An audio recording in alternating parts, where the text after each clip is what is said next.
he invested was because he wants to see long-term benefit. We had this presentation for teachers yesterday where there was a person who came and spoke about Islamic retirement funds. And he spoke to us, and there's a chart, a graph that he has, I don't remember exactly, where he mentioned that if you begin to invest at the age of 20, then he compared to the age of 30 and the age of 40. Just this small amount that you put away at the end of every month.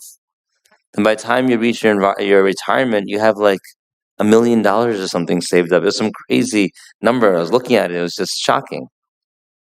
So people invest because they know if they're able to catch the market at the right time, it will yield an unbelievable result that can save them from any difficulty later and can give them ease later. So let's say this again. People invest because they know if they put a small amount of whatever in that investment at the right time, then what's the result? It will yield great dividends, great results that will help them avoid difficulty later and give them ease later. Now, as people invest more and more and they become more efficient in their investments, they know what to avoid, what not to avoid, when there's a peak, when there's a drop, when to buy, when to sell, what's the hot stock, etc. Again, it's all theory on my end. So when people do invest properly, it doesn't take much, but it's consistent, it's at the right time, and later in life, they are so happy they did so, there's no regrets. Today's conversation is about investing in Ramadan, taking advantage of the month of opportunity. And the way I had framed this in my mind was that when we look at Ramadan, we look at it as an opportunity for investment. Because just like if you buy a stock when it's low and then it goes up, or you invest in something when it's low and then it goes up and then it yields such great returns, Ramadan, what we put into it, honestly, it's very low. The act itself is not low, but maybe there's some lack of sincerity on our part. Maybe there's some heedlessness. Maybe we're just not as consistent. Something causes that investment to be not perfect. But because we caught it at the right time, every metaphysical, spiritual dollar we invest results in a yield of 70 times the amount, or 700 times the amount, or even more. So now a person invests $1 in a stock, and the stock goes up tenfold. What are they telling themselves? Why didn't I invest $100 rather than having this small amount of money? I would have had 10 times my larger amount. I would have made more in return.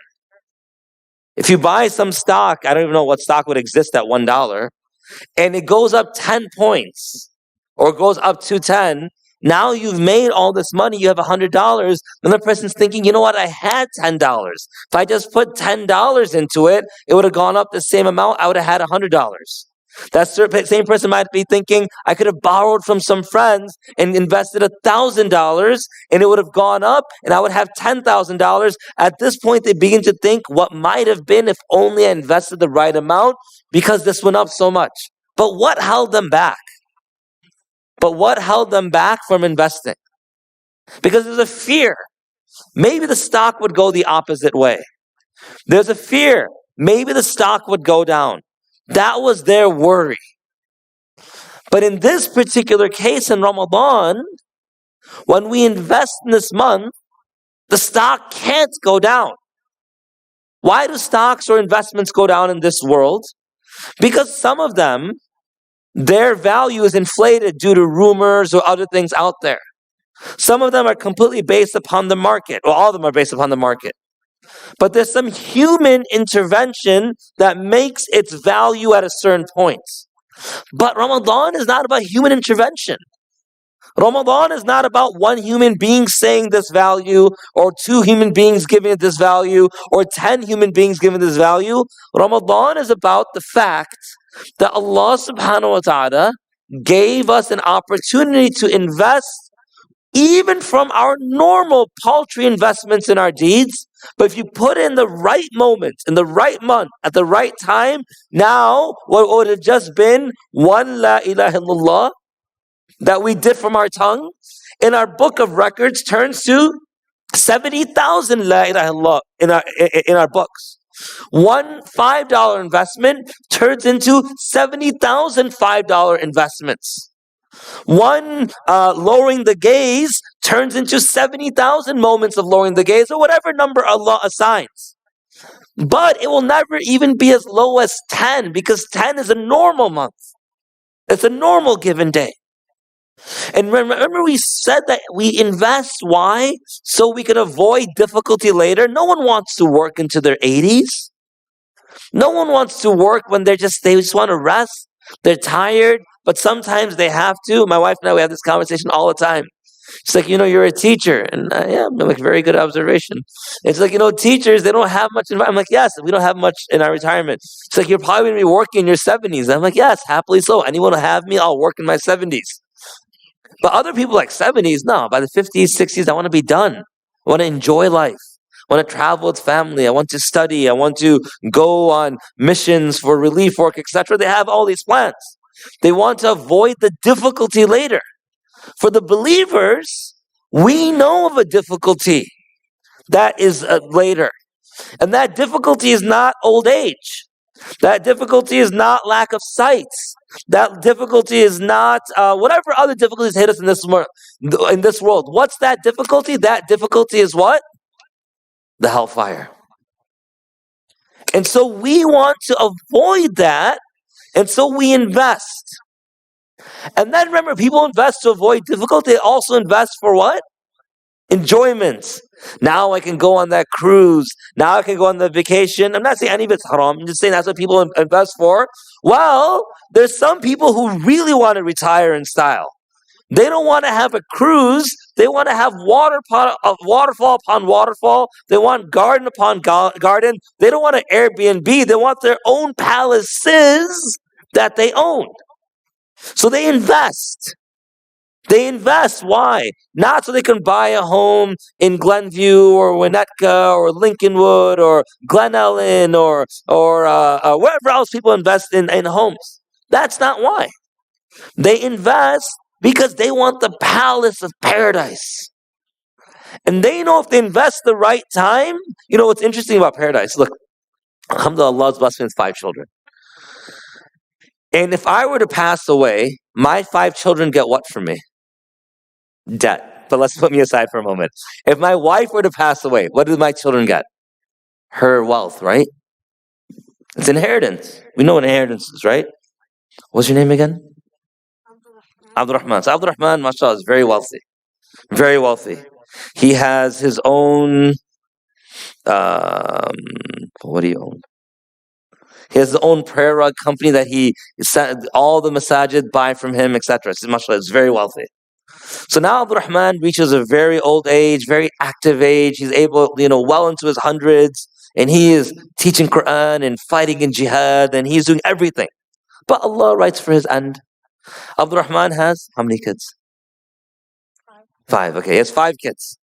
So these 5 kids, they all will take from his fortune. And depending on the circumstance of gender, etc., they'll take different amounts, right? If he has 4 homes, they have to split up those 4 homes. If he has 3 acres, he has to split up those 3 acres. If he has 5 forest preserves, he has to split up those forest preserves. Why? Because he was the head, he owned it, and when they come, they have to take a share of it. We come from very old money. You know what old money is? Old money, what's old money? It's when the family had a lot of money and you inherit from them. We come from old money. All of us. Where's that old money?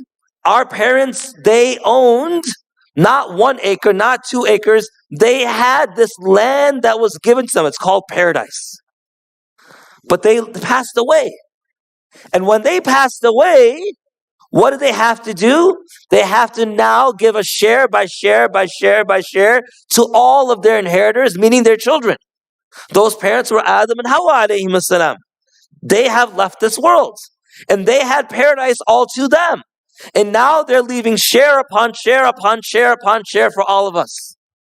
So now, in order for us to get that paradise, we have to earn it by whatever conditions Allah sets. So how are we hoping to earn it? How are we hoping to purchase it? We're hoping to get this land by virtue of what? Our deeds. And Ramadan is the time in which a person can do the same amount of deeds, but get so much more in return. So this is our opportunity. Now, like I said in the khutbah today, this doesn't mean we say it's Sha'ban the 20th. I have 9 or 10 days till Ramadan, so I'm just going to relax until then. Because you and I know for sure that we have loved one after loved one that we have seen pass away the week before Ramadan. In fact, the week or so before Ramadan, I always get nervous because I know someone who I know is going to pass away, because that's how it's every year. There are people whom Allah has just decided not to let them see that Ramadan. So we don't wait for the moment of Ramadan to enter. What do? We start preparing now. So in case we pass away before Ramadan, we can show by action and intention that what we had planned to do in Ramadan. So if we leave early, we could at least have this with Allah, that, oh Allah, I intended it. وَإِنَّمَا لِكُلِّ امْرِئٍ مَّا نَوَى. A person will get what he intended. Grant me my reward. Now, for this to work properly, this conversation needed to start 3, 4, 5 months ago. Because we know that Ibn Rajab rahmatullahi alayhi, he mentions that in his Lataif al-Ma'arif, that the Sahaba radiallahu anhum used to prepare for Ramadan half a year in advance. 6 months before, they used to prepare. When Ramadan came to an end, they wanted to make sure that it was accepted. You know, when you if you're trying to purchase something online, and you purchase it, but it's not loading, so you're not, should I click it again? But you don't want to click it again because it may be twice, 2 purchases, but you want to make sure it went through. They're trying to make sure, did this Ramadan go through? So they make dua for half a year. At the turning point of a half a year, which very interestingly is right on the birth date of the Prophet ﷺ. As Allah divinely ordained that. Then their focus would shift. What would their focus then become? They would now make dua for Allah to not accept the Ramadan, for them to reach Ramadan, for them to see Ramadan. Because anyone who has this opportunity to invest would not let it go.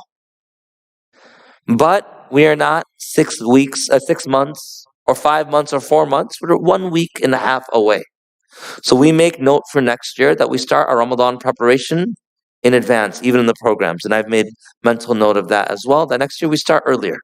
Maybe in Rajab we start. So we're not going to talk about Ramadan preparation today, because we only have 10 days. We're going to talk about Ramadan planning and investing. So investment point number 1. Look, you and I all have something that we're very good at. I don't know what it is for you. I might know what it is for me. Some of you, fasting is very easy. I'll be honest, fasting comes relatively easy for me. Why? I wrestled in high school. My freshman year of high school, in November of 1995, I weighed 154 pounds. By January of 1996, 2.5 months into it, I weighed 106 pounds. I lost 48 pounds in those 2+ months, because that's what we did in wrestling. We acted very foolish and we didn't eat. But after that, it became easy. So fasting is easier for me. Some of you giving charity is very easy. Some of you doing dhikr is very easy. Some of you reciting Quran is very easy. Some of you, it might be going to the masjid is easy. Some of you, qiyamul layl is easy, etc. So now the first plan I want us to recognize is what? Identify what comes easy for you. Now, in fitness, we call this your maintenance calories. So Hamza comes. Hamza doesn't need to lose weight. In fact, it doesn't exist much on his family genetics that anyone has to lose weight. His father still weighs the same way he weighed in high school. Okay? So Hamza's like, Saad, I want to bulk. I want to get bigger. I want to get stronger. He's thinking, he's ninth grade. He has like 2 more years till marriage. And so he's like, I got to start bulking now. So the first thing I would tell him is, okay, tell me what are your maintenance calories? Meaning what? Identify how many calories you eat daily so we can see how much we should adjust for more. So as you work out, you gain muscle. So I'm going to ask all of you for your first plan for Ramadan, identify your spiritual maintenance calories. Right now, if you can, take out a device or take out a sheet of paper or at least mentally do this. Identify how much is your maintenance calories. Meaning, how much Quran am I reading daily? That's a type of spiritual nourishment. Identify how many prayers I'm making to the masjid daily. Write down how much charity am I giving daily or weekly. Identify all this. And what did we say? We start with that which is easiest first. Whatever is easy for you, now take a look at it and say, what can I easily raise this up to for the first 10 days of Ramadan? So let's say Quran comes easy for you and you read consistently a juz a day. Let's just say that's your consistent habit.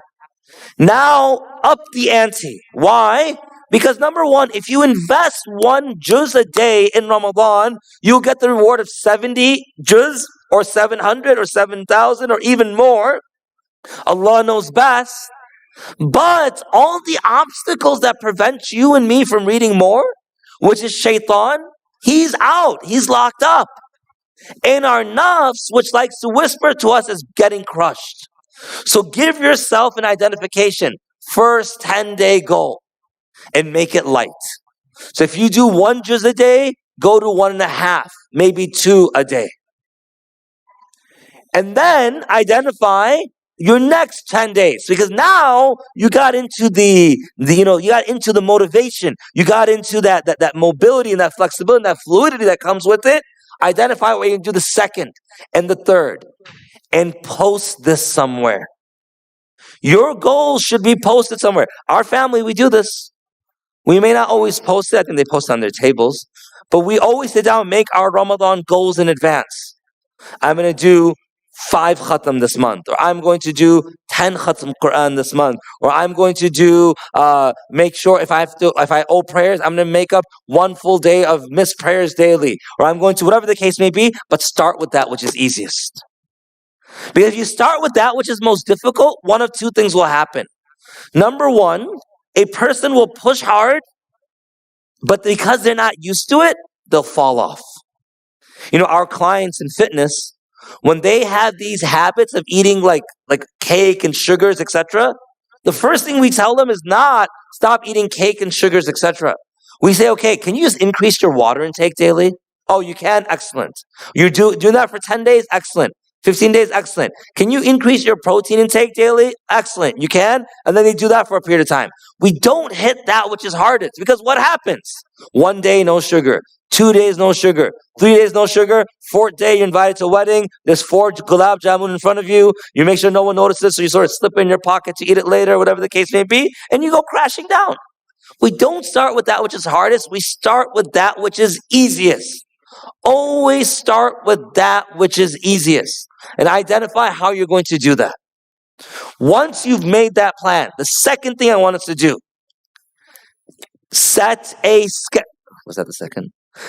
schedule. Here's the issue with Ramadan. We have all these plans. We don't know when we're going to do it. So we wake up in the morning, it's going to be a good day. I'm going to get to the masjid and I'm going to read some Quran. And we have all these plans. And all of a sudden, Tarawih prayers coming along. You're like, oh my God, I was going to get to the masjid and I was going to read Quran. And we've done none of it. Because it's very easy to say, I'm going to do something. But it's foolish not to know when you're going to do it. So set a plan in advance. You can put on your schedule, every day I'm going to go to the masjid for Fajr. May Allah give tawfiq. Then you say, it's hard for me to stay awake after Fajr. So what I'm going to do is, let's say you're on break. So it's spring break. So you say, instead of saying I'm going to go home, you might just say, I'm going to take a nap in the masjid. Or you might say, I'm going to push myself. And I know I get sleepy after Fajr, but I'm going to push myself just to do 5 pages of Quran I'll put it away, I'll go to sleep. And then you have nap time in your schedule. And I'm going to explain why shortly. Then you have wake up from your nap. And don't say I'll wake up when I feel like it. Set an alarm. Because if you've ever been to i'tikaf, people sleep after Fajr, and now it's Dhuhr time all of a sudden. So you have to set a time to wake up. And when you wake up, put some recreation or something into it. Now let me explain why.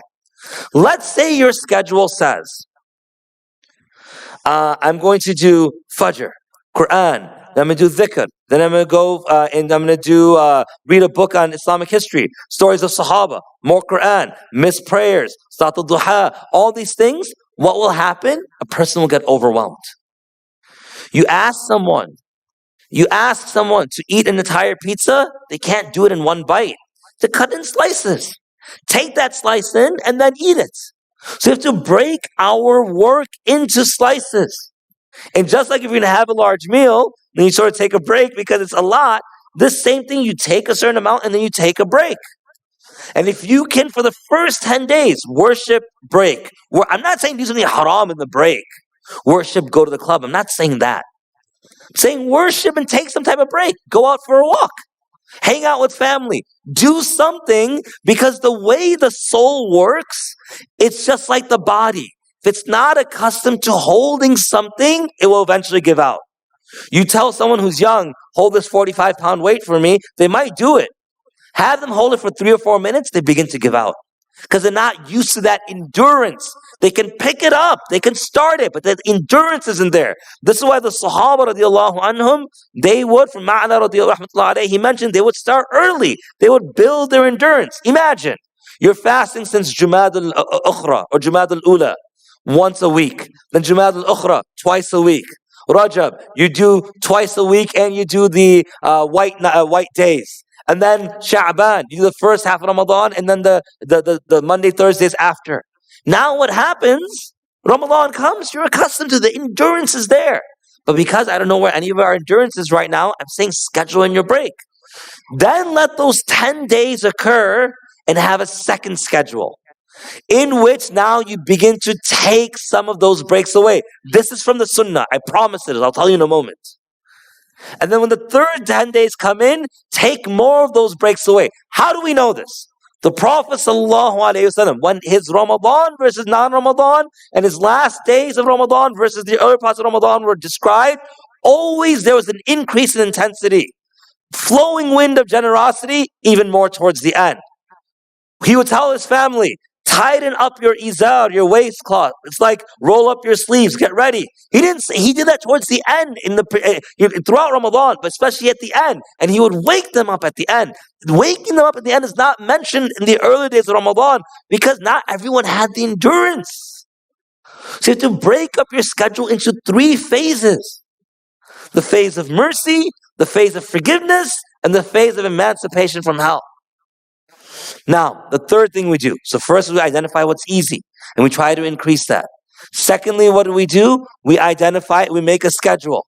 The third thing we do is we identify who is going to help us.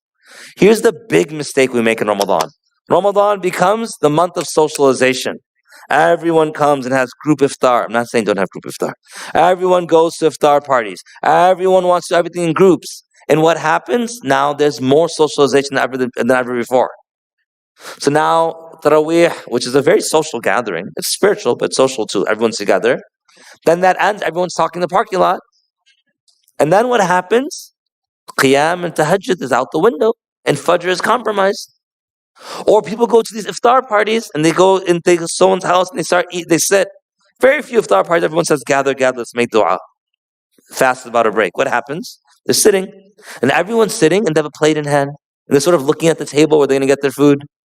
And they're waiting, and someone's like, oh, my clock went off, well, my masjid says this time, my prayer timetable adds 2 minutes, etc., etc. You know, that whole argument that occurs. And then they waste that time. That time is when du'as are accepted, excuse me. So we don't over-socialize. Identify the people who will help you. You might have 2 or 3 friends that will help you. It might be your family. And spend the month mostly with them. I know this sounds harsh for some people, but I'm telling you, family has a lot of benefit. But sometimes look, you have an MCAT test coming up. I can't think of one parent who says, go hang out with your cousins, come to this wedding. No one says that. They will be the ones who tell the family, he can't come, he has an MCAT, she can't come, she has an MCAT. This is an MCAT. This is atqum min an-nar, emancipation from hell. This is the time that we do what? We don't worry about connecting with others. Now look, if you're in the masjid, you will still set that up. Why? Not everyone has family here.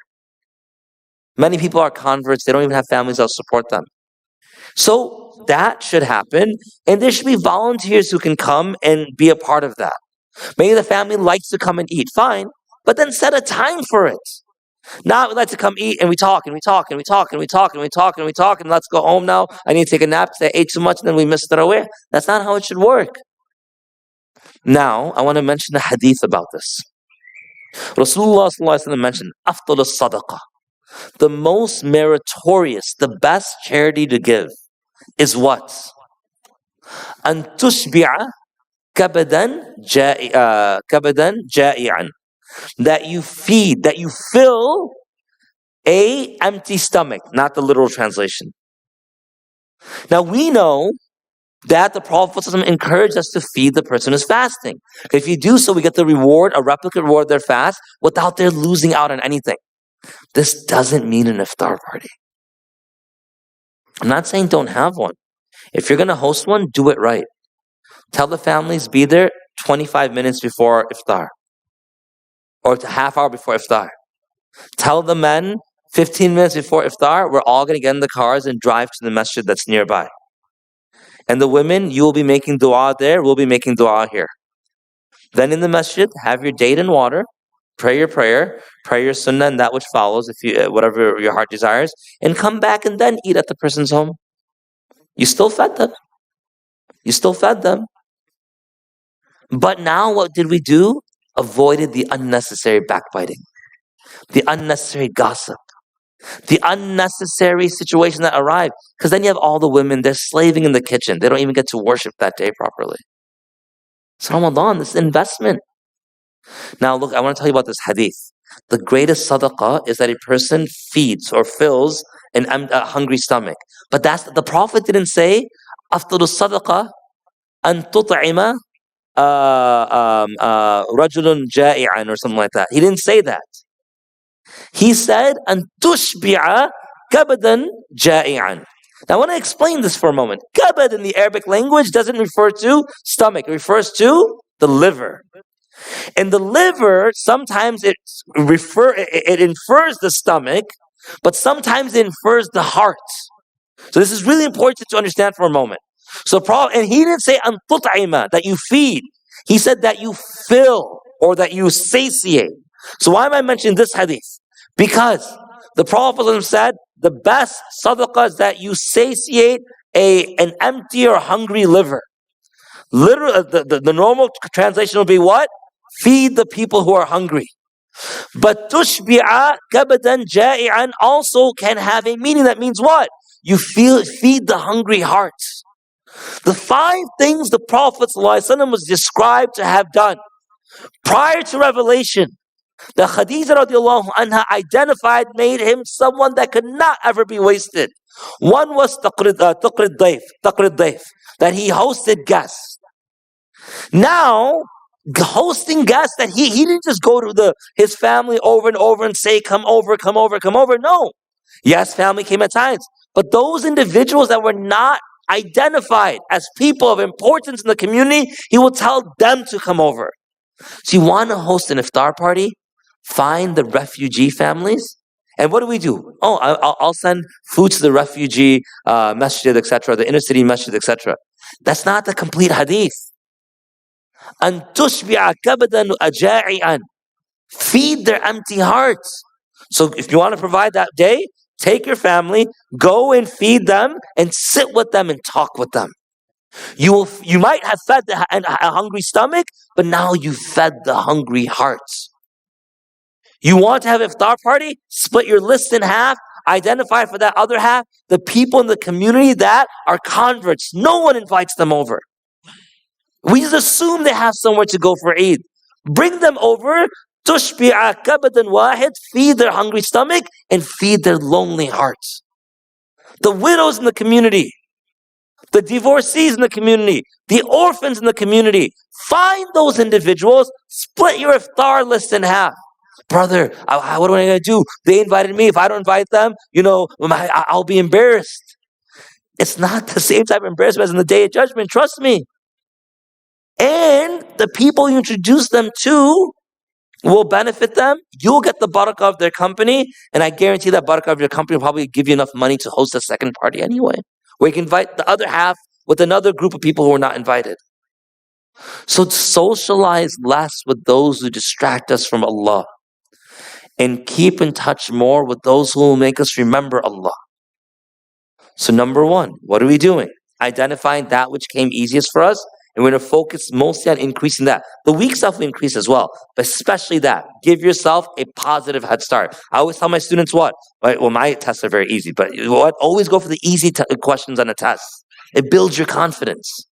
Second thing, establish your schedule and make them triphasic. First one, a little lighter. Second one, a little heavier. Third one, then you go in deep. Third thing is what? Socialize less with those who will be a distraction and be a source of feeding the heart and stomach, especially for those whose hearts have been left empty. The fourth thing we want to do is want to get to the masjid. And I'm only going to mention 5 things. I'm only mentioning 5 things. Of course, I'm not even mentioning Quran in this talk. Of course, Quran, read a lot of it. I mean, these are things you already know. But get to the masjid. But this is what I want us to do. Keep a chart somewhere, in our phones, on our fridge, etc. And chart off whatever your goal is. Let's say your goal is 3 times a day. X that off. And around day 7 or 8, look at your X's on the wall. See if they're getting less.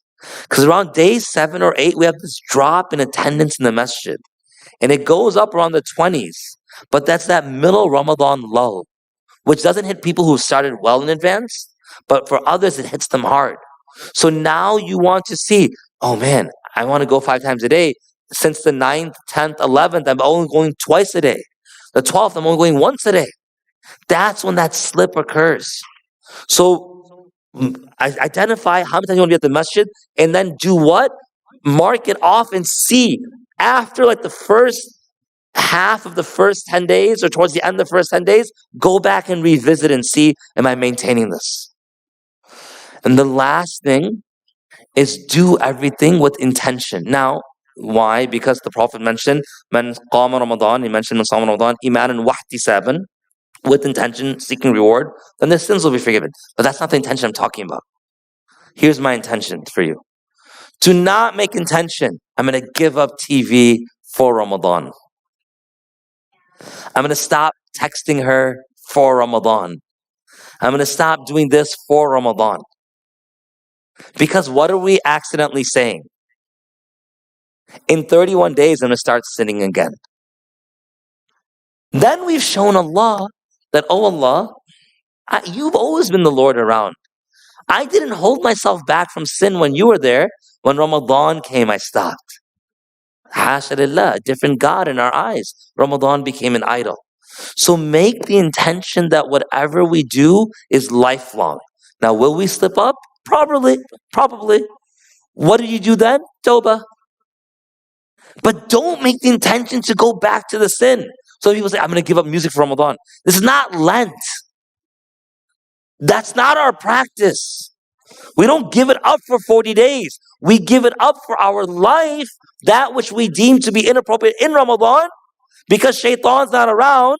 But even if shaitan is around, Allah is still our Lord. So let's say, for instance, I want to give up TV. So what they should say is that I'm going to give up TV now, moving forward. Let's just say, for example, And then they should know that once Ramadan ends, it might not be possible. So their intention from the very get-go should be, I'm going to reduce my consumption of TV. Now in Ramadan, the reduction might be more. And after Ramadan, the reduction might be, still be there. But now they can follow through on their intention. Someone might be in an illegal haram relationship. They're speaking to someone that said, for Ramadan, I'm going to give it up. Okay, we should give it up anyway. But they should already make the intention that I'm trying to please Allah, not please Ramadan. So I should make this as my springboard that once Ramadan is over, I'm not going to call her and say Eid Mubarak all of a sudden. I have to send her that emoji or whatever is there. I don't have to do that because I did it for 30 days. I'm good without it. So whatever intention you make, and I make, to increase Quran, to reduce sin, etc., we make it with intention of longevity. We make it with intention of longevity. So we're going to identify those things that are easiest for us and increase them in Ramadan. We're going to establish a schedule. We're going to make sure that we establish a schedule. What comes next? We socialize with those who will benefit us. Yes. The fourth thing, we're going to make sure that we come to the masjid and we look at that drop that occurs towards the end of the first 10 days. The last thing that we're going to make for our lives, longevity, not just for the month of Ramadan. So I'll stop over here. Wa akhir da'wana, alhamdulillah.